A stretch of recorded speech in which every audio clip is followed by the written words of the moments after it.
유엔사 역할 강화 필요한가? 필요합니다. 미국은 유엔사를 작전사령부화할 계획이 없다고 하지만 작전사령부화 시켜야 합니다. 그리고 그런 계획도 갖고 있을 거로 저는 생각합니다. 이유인즉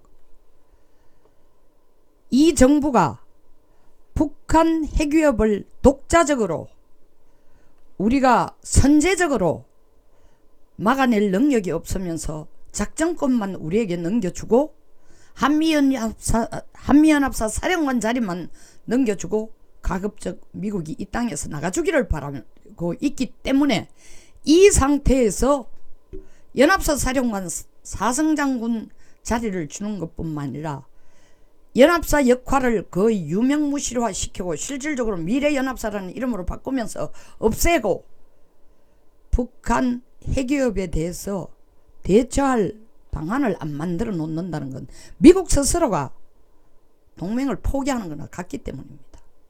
더 나아가서 미국이 한국을 버리는 것과 같기 때문입니다.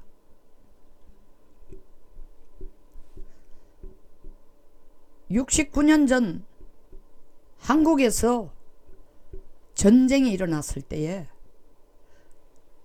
6.25 전쟁이 발발하자마자 한 달 못 미치는 날에 채 한 달도 안 돼가 바로 유엔에서 유엔 사령부를 창설할 것을 통과시켰습니다.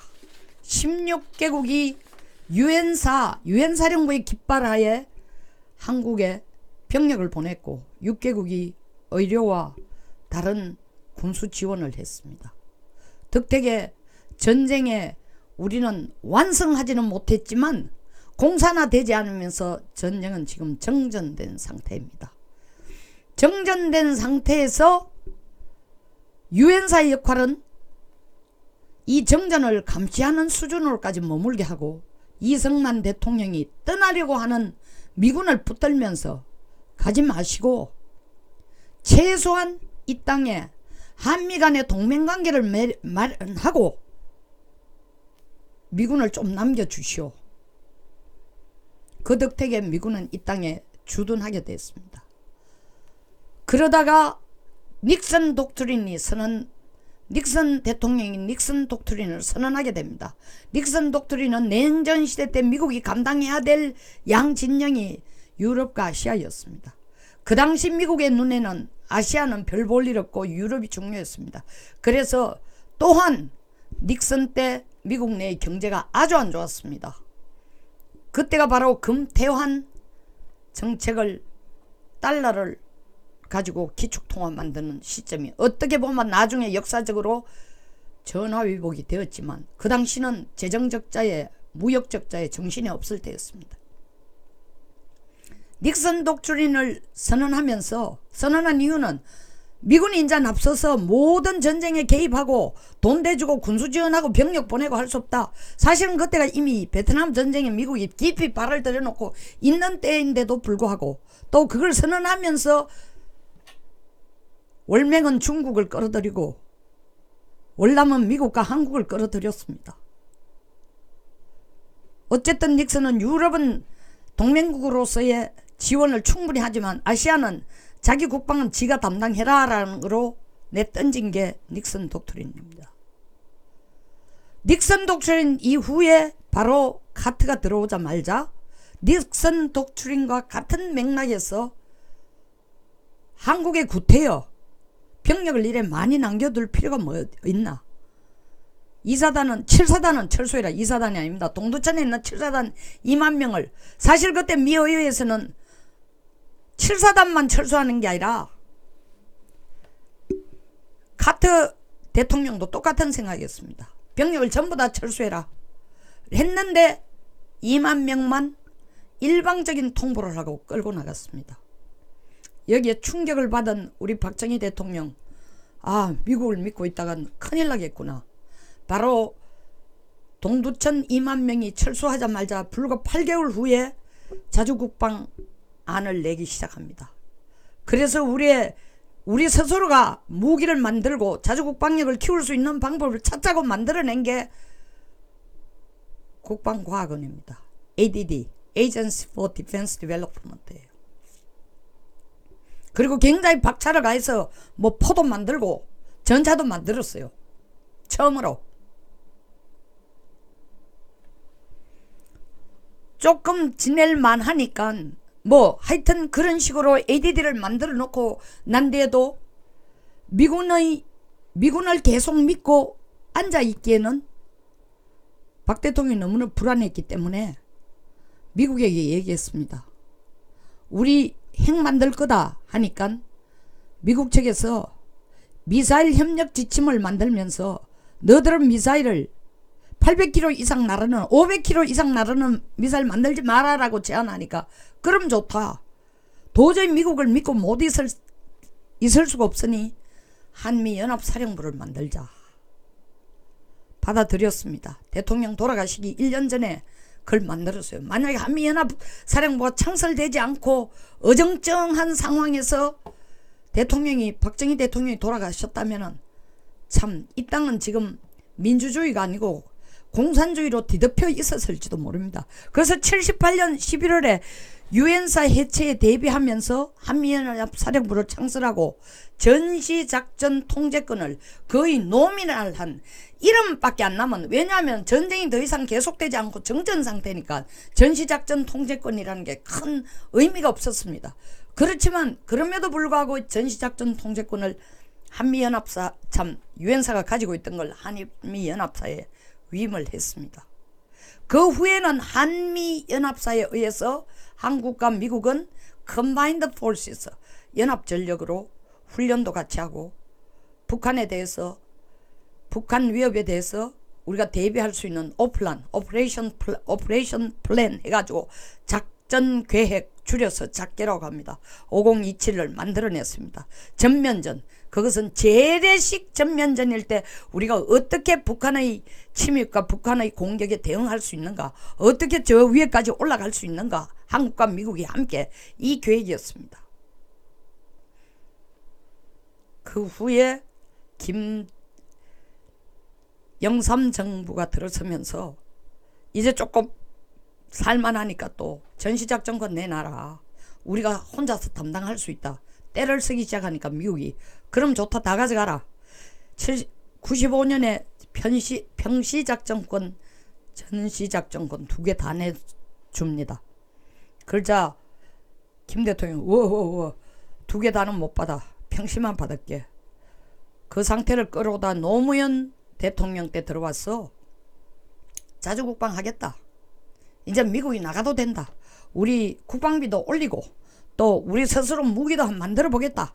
방위사업청 만들자. 그 방위사업청 설치를 그냥 막무가내로 했습니다. 막무가내라는 것은 국회 국방위원회에 그 설치 법안을 상정도 안 하고 국회 본회의에 한번 검토도 안 하고 문자도 한번 제대로 읽어보지 못한 상태에서 본회의에 올려가지고 강제로 국회의장 직권상정으로 올려서 통과시켜버렸습니다. 내일 모레 당장 작전권이 이양될 것 같았습니다. 내일 모레 당장 자주국방이 될 것 같았습니다. 웬걸로. 또 방위청 설치할 때의 명분이 뭐냐. 군인들한테 무기 만들라고 맡겨놨대. 도둑질 너무 많이 한다. 그러니까 민간인에게 맡기면 좀 더 정직할 거다. 그 부분을 보면 또 우리 노무현 대통령이 되게 나이브해요. 군인은 도둑질을 더 잘하고 민간인은 더 정직하다. 그건 말도 안 되는 얘기죠. 그래도 나라의 안보를 지키는 사람이, 안보를 지킨다고 있는 사람이 정말 더 철저하게 나라 지키는데 충성하겠습니까? 무기에 무자도 모르는 재정기획부 있는 사람, 돈만 만지던 사람들 데려와가 방위청에 갖다 놓으니까 어때요? 가장 싼 무기 사오는데 막 신경을 쓰기 시작합니다. 그때부터 무너지기 시작한 거예요, 벌써. 그러면서 자주국방 한다고 난리를 치면서 2007년에 작전권 이양. 그런데 노무현 대통령이 자주국방 한다, 작전권 이양하자라고 떠들면서 방사청을 만들 때의 대전제는, 그때 국제안보 환경의, 동북아 안보 환경의 대전제가 일본이 뭐냐, 북한 핵위협은 감소되고 였습니다. 왜냐하면 그 아이디어를 낸 게 2004년부터 아이디어를 냈으니까요. 근데 웬걸 2007년에 작전권 이양한다고 계획을 하고 있었는데 2006년 10월 6일 10월 7일 최초로 북한이 제1차 핵실험을 합니다. 안보 환경이 확 바뀌었습니다.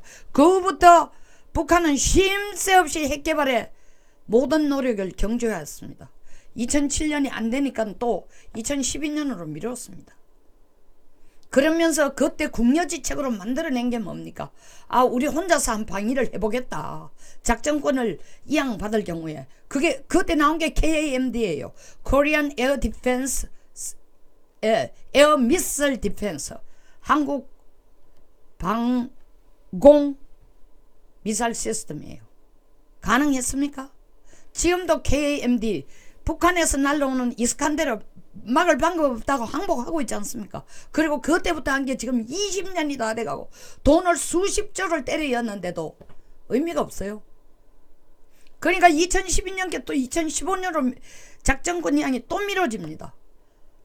박근혜 대통령, 이명박 대통령 때 결국 박근혜 대통령 때 결국 작전권 이양이 안 되니까 이번에는 시간이 아니고 조건부로 미국에게 요구를 했습니다.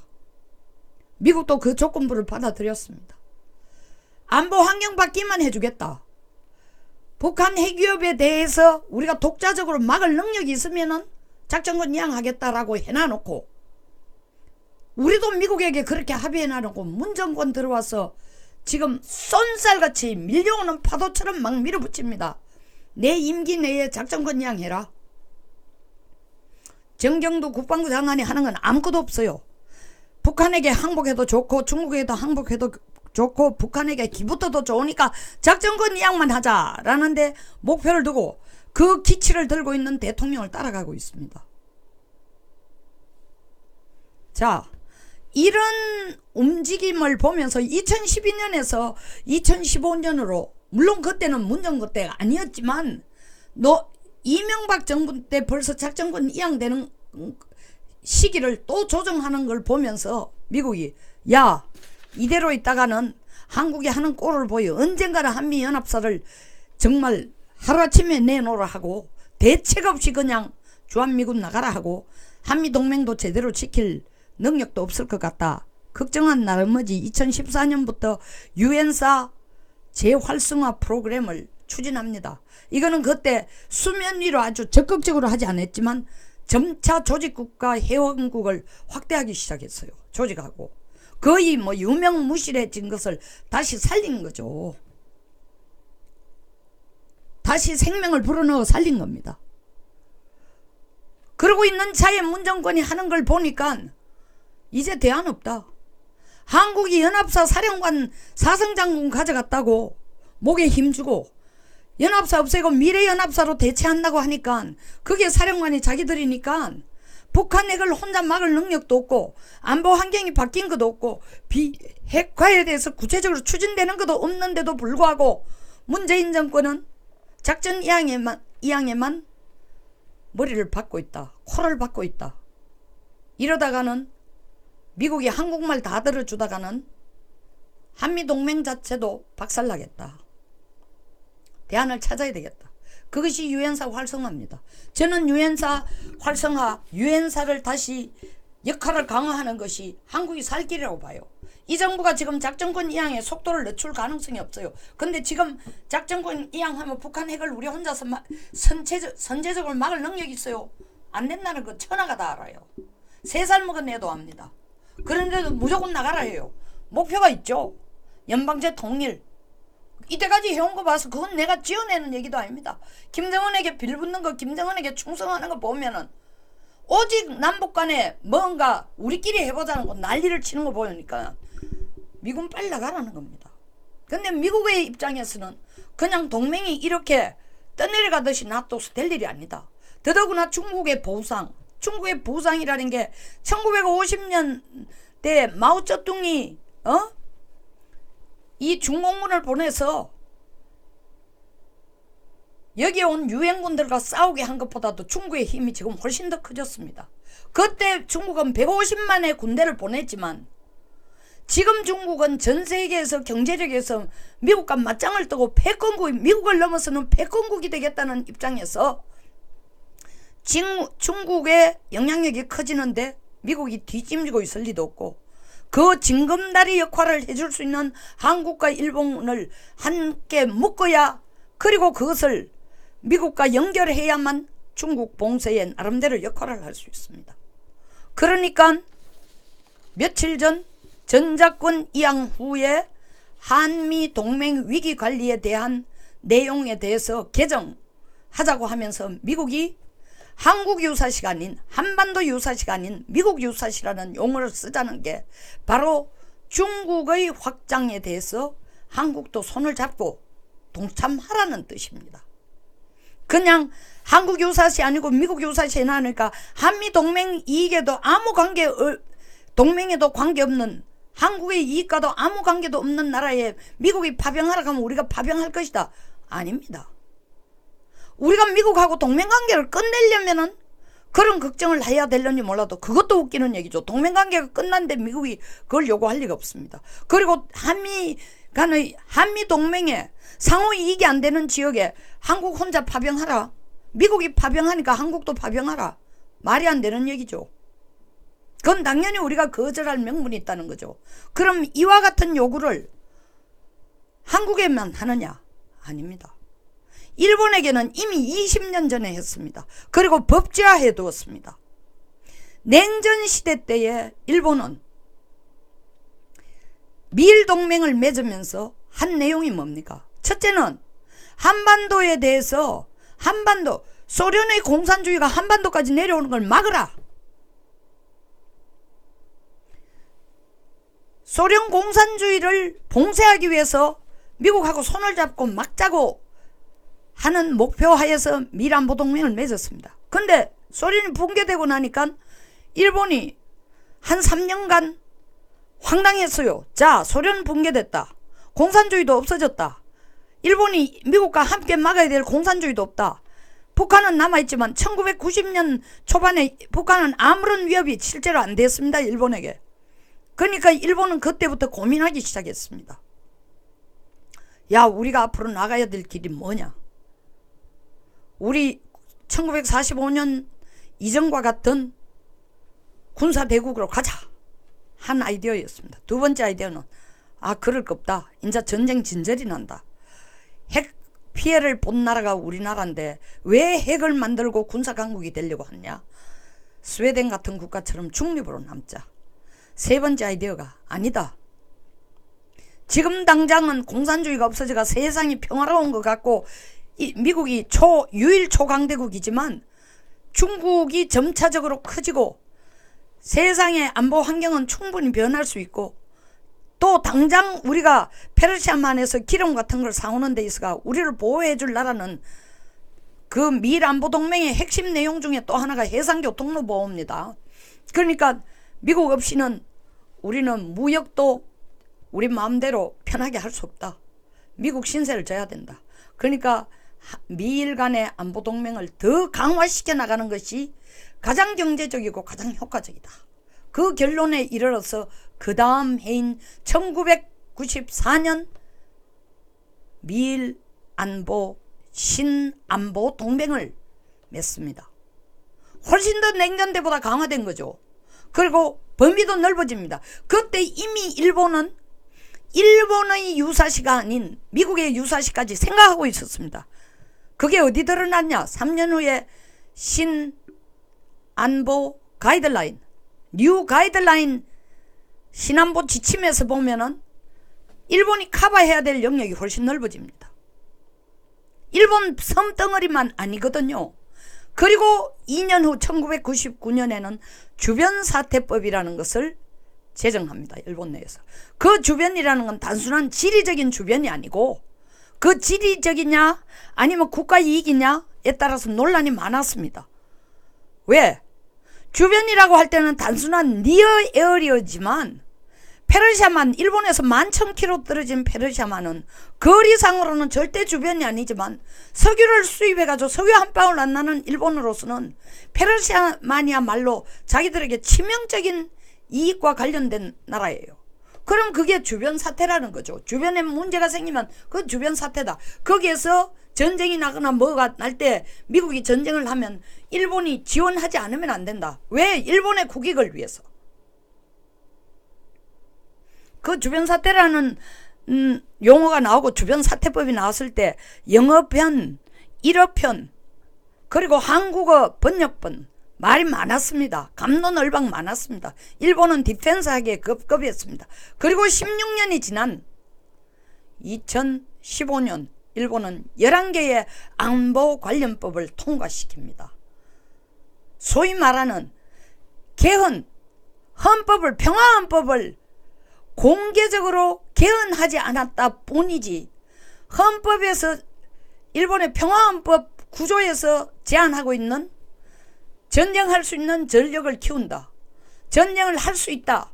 거의 풀어진 거나 같습니다. 집단 자유권도 보장이 되고 11개 안보 관련법으로 말미암아 일본은 직접 바로 무장을 하고 전쟁을 자기들이 선제적으로 할 수는 없지만 미국의 국익이 관련된 어디든지 자기들이 나가서 후방 지원을 할 수 있는 수준까지는 법을 다 만들어 놓은 겁니다. 그래서 일본과 밀접한 관계에 있는 외국이 무력 공격을 받고 그렇게 무력 공격을 받은 것이 스스로 말미암아 일본의 존립이 위협을 받아 일본의 자유와 일본 국민의 생명과 행복 추구권이 근처에서부터 흔들리는 위험이 있는 사태에는 일본은 언제든지 개입한다. 이게 중요영향사태법입니다.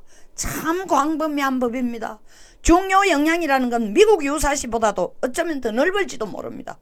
이걸 만들면 중요영향사태법을 만들으니까 중요영향사태에 대응하기 위한 무기체계, 무력사용 다 가능해진 겁니다.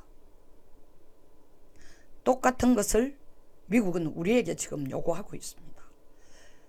단지 우리의 전작권 이양이 가속화되기 때문만이 아닙니다. 1950년 7월 24일 날 만든 유엔사보다 더 강력한 유엔사를 만들어서 한국과 일본과 미국을 주도국으로 해서 그 통합 방어체계 소에 들어가고 7월 달에 독일의 병력이 아니라 사실 독일군 연락장교를 파견하려다가 우리가 노를 했지만 1950년 전쟁이 터졌을 때에 유엔군으로 들어오지 않는 국가까지도 지금 회원국으로 확대시킬 계획을 갖고 있습니다. 한국이 그렇게 한미동맹에 대해서 거부적이고 부정적이고 고마워하지 않는다면은 미국은 한국이 자기들 국익에 절대적으로 필요하고 중국에 대해서 견제를 해야 되는 건 확실하고 중국에 대해서 견제하는 것은 궁극적으로 일본의 이익에도 도움이 되고 한국의 이익에도 도움이 되기 때문에 물론 미국의 이익에 가장 큰 도움이 되지만 다 같이 공통이익 부분이 있기 때문에 적극적으로 한국이 참여해달라는데도 안 하고 있으니까 그러면 조직도 키우고 회원국도 확대해서라도 중국 확대에 대해서 대응하겠다. 일본처럼 한반도 유사시를 중요 영향 사태라고 하면은 너무 광범위해지니까 미국 유사시라고 했습니다. 미국 유사시라고 해놓으면은 한미 동맹이 존속되는 한 미국의 유사가 바로 한국의 유사가 됩니다. 동맹관계라는 게 그런 거예요. 그게 트럼프식 동맹관계입니다. 대등한 동맹. 너들 말로만 동맹. 필요할 때는 너희들이 미국한테 기올라 붙으려고 하면서 실질적으로 동맹으로서 너희들이 해야 될 부담을 하랄 때는 안 하고 그러면 방법이 있다. 대등하게 해줄게. 돈도 대등하게 감당해라. 병력도 대등하게 적용해라. 전력도 대등하게 적용해라. 그리고 우리가 파병하는데 너희들도 파병해라. 너희들 페르시아만에서 기름 사다 쓰잖아. 그럼 페르시아만의 항로를 너희들이 우리가 이때까지 다 지켜주고 너희들은 통행료 하나 안 내고 거기에 소위 말하는 해적들이 나타나는 두려움 없이 통항하도록 했는데 이제는 아니다. 미국 혼자 안 지키겠다. 돈 내라. 돈 내기 싫으면 그 페르시아만의 안보를 위해서 한국도 병력을 투자해라. 병력을 투입시켜라. 호르무즈 해협도 마찬가지다. 다른 지역에 있었을 때 문제도 마찬가지다. 남중국해 훈련에도 한국이 참여해라.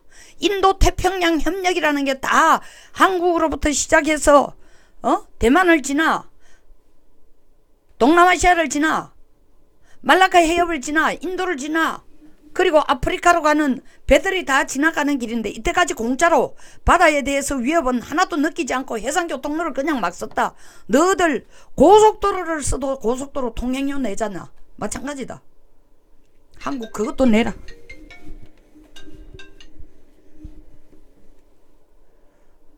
안 내면은 미국은 그에 대해서 상응하는 조치를 하겠다.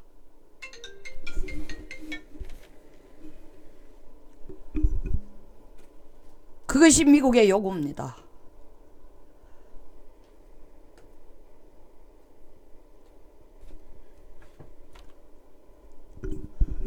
자, 이 내용을 제대로 안다면은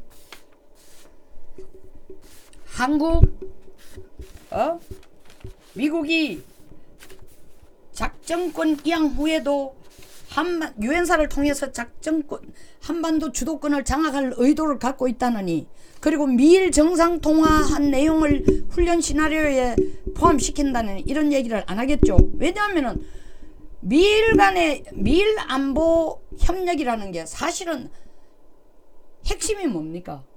한반도 유사시의 후방기지 역할을 하는 겁니다. 그러면 한반도 유사시에 대한 내용에 대해서 일본이 공동 방어할 이 준비가 안 돼 있고 같이 훈련하지 않으면 한반도 유사시에 대해서 후방기지 역할을 제대로 할 수 없어요. 뭐 이건 이례적인 것도 아니에요. 미일 정상이 통화한 내용을 이례적으로 포함시켜요. 이거는 미일 안보 협력의 내용에 안보 동맹의 골자가, 그리고 핵심이 뭔지도 모르고 지금 글을 쓰는 거예요. 그리고 미국이 유엔사 통해 한반도 주도권을 장악할 의도 있다. 주도권 장악이 아니에요. 한미 동맹을 유지해갈 의지를 더 강화해 나가고 있다는 뜻입니다. 자, 조금 내용이 길었습니다. 그러나 배경 설명을 하지 않고는 조금 이해가 안 될 것 같아 내용이 길어졌습니다. 여기서 끝내겠습니다. 공감하시면 좋아요, 그리고 구독, 공유를 부탁드리겠습니다. 감사합니다. 끝까지 시청해 주셔서 감사합니다.